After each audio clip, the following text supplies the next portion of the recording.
This video will show how to do a partial owner settlement in TKC. So you're going to start on the daily page and go to examine change customer. You will type in the customer number that you need. So when I put the customer name in here of Cow Creek Farms, it auto populates this down here into the producer. On this settlement, we are going to make Cow Creek Farms is not going to be paid at all. Joe Smith and Amy Smith are brother and sister, and they're each going to receive a portion of the sales off of this. So where we don't need Cow Creek Farms, we need to totally delete them out. So they have to be deleted out, because when we go to split tickets, if we were to leave them in there, it would make an A, B, and C. And where we're only paying two owners, we can only have an A and a B. If you do the C, it's not too big of a problem, but it will create some confusion on the settlement. So we're going to put Joe Smith in here. He's a 66.67% owner. And Amy Smith is the 33.33%. Use whatever percentages that you need to there, obviously. And since each of them will need their own settlement and they will need their checks sent to their own address, you have to put each of their addresses down here in the notes section. So if they were being sent to the same, you could just put the same address, but where you're doing a partial owner settlement, you really should put the addresses down here in the notes. So I like to save and go back in. And what we're going to do is split tickets here. So we have 66.67 and Amy Smith. If we had left Cow Creek Farms, it would make that the A, and it would just have it at 0%. And like I said, it'll create confusion when you go, if you have more people, more ticket splits than you actually have people that are being paid.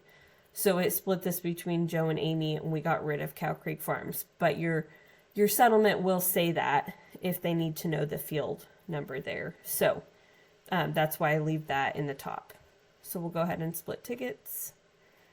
Okay, and it brings you back to this. So what we need to do from here is to sell part owner stored grain. We're going to sell Joe Smith's portion. And he's going to sell today, and his cash price will be $4.95. This is cash price, so make sure that if you're given a futures and a basis, you're getting those added together correctly to get your cash price there. And he wants to sell everything he has, so we'll go ahead and sell all tickets. If he only wanted to sell 1,500 of this, if you wanted to do half or whatever, you would just put the units to sell at 1,500 and then hit sell specified units. But he wants to sell all of his, so we're just going to hit sell all tickets. Okay, so now we are ready to do a partial owner settlement for him. We can't go into customer settlement because it'll settle all the bushels. It'll look really weird at the end. So we will just go to partial owner settlement at the very bottom. And since we sold his, we'll click him. And again, we'll go to print. And we only hit print once when that comes up.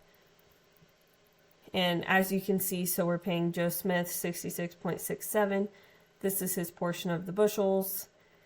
And you'll be able to see what price each was paid on the ticket details page. Unfortunately, because we have Amy Smith and Joe Smith down here, it doesn't add the address up here. So what you'll have to do is to print this page out and then rescan it back into accounting. And after you print that out, you'll have to get rid of Amy Smith, just white it out. So that her address isn't on there, so that accounting knows they're supposed to send the check to Joe Smith. So we'll go ahead and print this page. I'm going to pretend to print, get out, And then we're going to go into preview details. You can see that we sold each of these for $4.95. And you can see here that each ticket was split into an A and a B. So Joe was the A portion on here. So his tickets are being sold at this price. Okay, we'll go ahead and print this. I'll pretend to print, exit out, and then we'll go ahead and mark this final. Put in whatever you need to here. And then you're not finished until you hit save.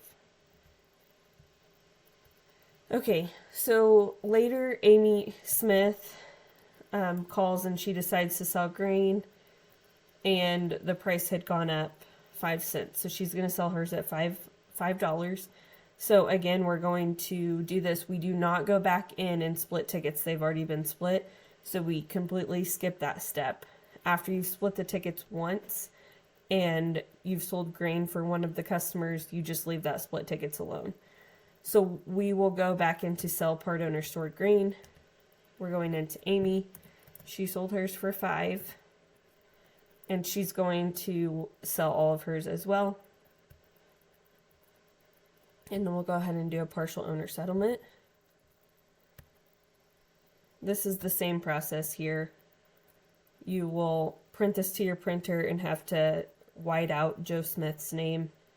I wish that it would give you multiple address fields, but it doesn't. So that's the best way for accounting to know exactly where the check needs to go, to make sure, because they may not be watching to know that we're just paying Amy Smith's 33.33%. But you can check and make sure that the correct person up here is being paid.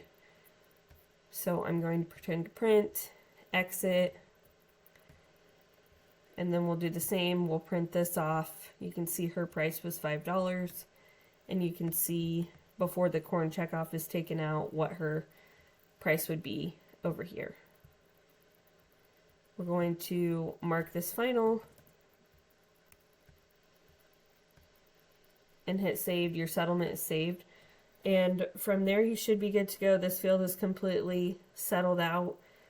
Just make sure that you are whiting out who doesn't need to be on the settlement.